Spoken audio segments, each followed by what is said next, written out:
కేసీఆర్ గారు తెచ్చిండు. ఎస్ 4,17,000 కోట్ల అప్పు తెచ్చిండు. ఏం చేసిండు కేసీఆర్? ఒక కాళేశ్వరం కట్టిండు.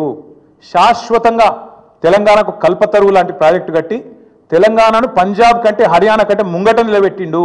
వరి ధాన్యం ఉత్పత్తిలో నంబర్ 1 చేసిండు భారతదేశంలో కేసీఆర్.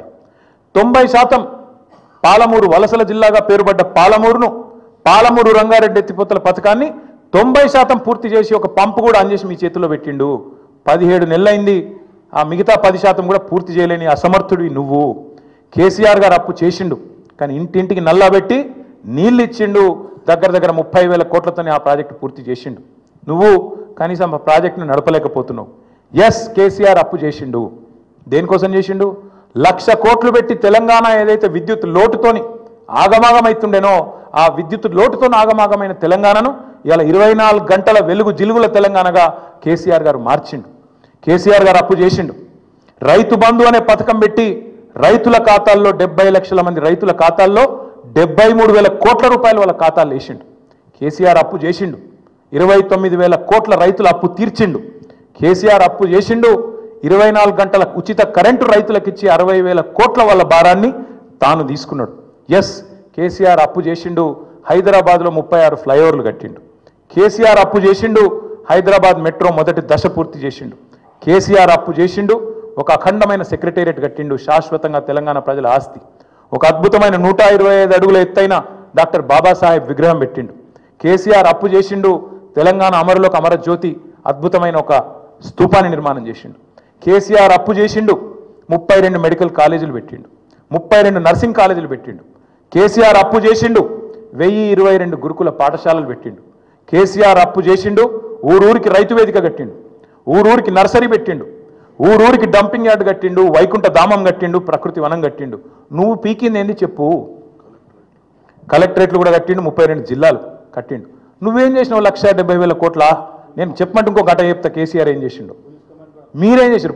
నువ్వు రోజు కూర్చొని అందాల పోటీలు రివ్యూ చేస్తున్న పోలీస్ కమాండ్ కంట్రోల్ సెంటర్ కూడా కేసీఆరే కట్టిండు. నువ్వేం చేసినావు?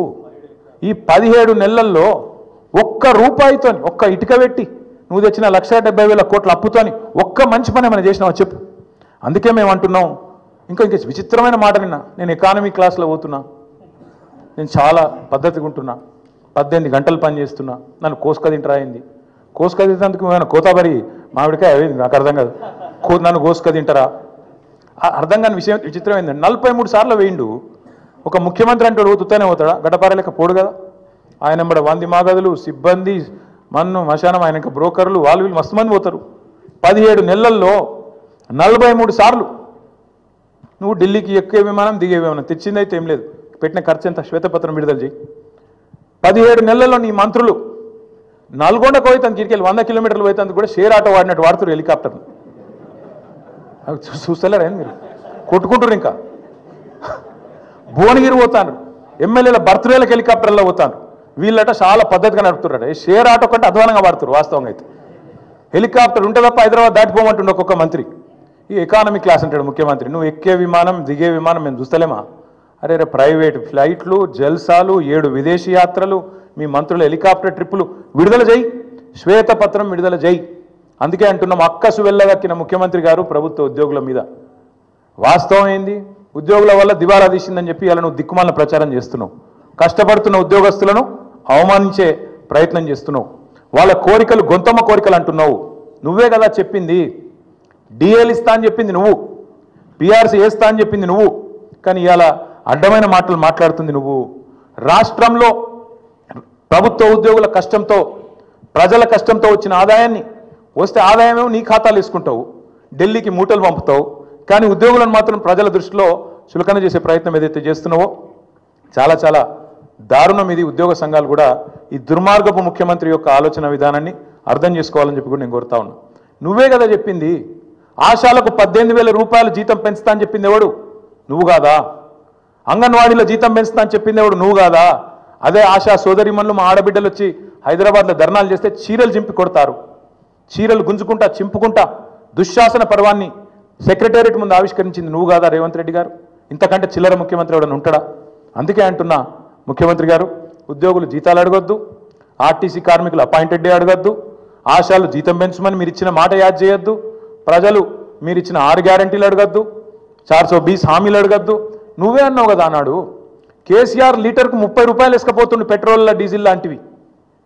ఇప్పుడు అంటున్నాడు రేవంత్ రెడ్డి గారు నిన్న 200 రూపాయలు చేస్తారట పెట్రోల్.